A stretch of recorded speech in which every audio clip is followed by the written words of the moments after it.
Magandang araw mga kagrisikap. Mag-abono naman ako ngayon. Second application ng fertilizer. Isang sako ng 16-20-0 at isang sako ng 14-14-14 at 35 kilos ng 2100 sobra sa isang sako na inabuno ko sa aking punla. 15 kilos ng 2100 ang nabuno ko sa aking punla. Mix nating mabuti ang abono at haluan ko ito ng isang balde ng wukosim, isang biostimulant. 10 kilos ang laman nito. Ihalo ko sa abono para makontrol ang asim ng aking palayan at para makontrol ang acidity ng lupa. Unti-unting pabalikin ang kagandahan ng lupa. Pamparami raw ito ng ugat ng palay. So, maraming ugat, matibay sa hangin para hindi dumapa or dadapa, kasi mabawasan talaga ang ani kapag nakadapa na ang ating palay.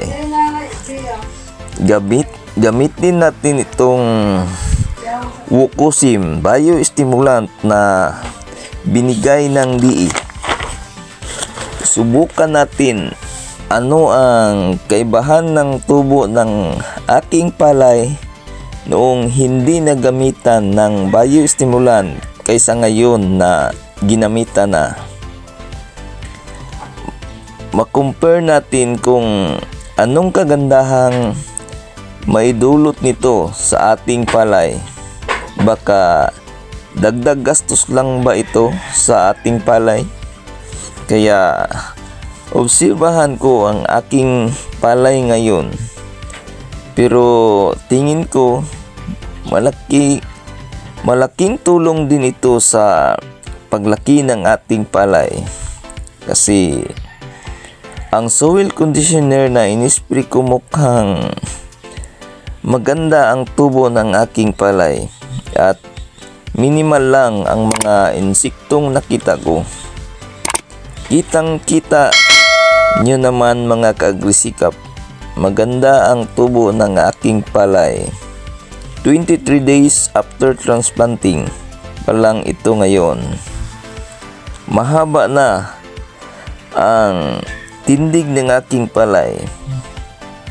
Isang abono pa lang, pangalawa pa ngayon, at abunuhan ko ulit ito 10 to 12 days mula ngayon or 35 days after transplanting. Abunuhan ko naman ito ng isang sako ng 17-0-17 at isang sako ng high yield. At tatrisan ko pa ito ng 0060 at dalawang sako ng 2100 kapag naglilihi na ito para mas gumanda pa ang paglabas ng uhay ng palay. Ibigay natin ang kailangan ng palay para maganda ang ani. Malulusog ang mga lalabas na uhay, malintog, mabigat ang timbang.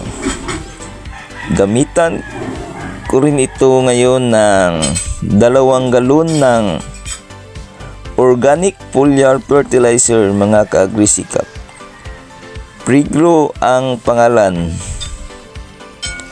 10 days mula ngayon, umpisa na akong mag-apply ng pre-grow kasi nag-spray na ako kaninang umaga ng FE o fish amino acid kasi hindi pa dumating ang in-order kong pre-grow. isang uri ng organic foliar fertilizer. Abangan na lang natin sa anihan mga kaagrisikap. Ano ang resulta ng protocol sa abono at foliar ko this season? Kung mas marami ba kaysa dating na ani? Hanggang dito na lang muna mga kaagrisikap.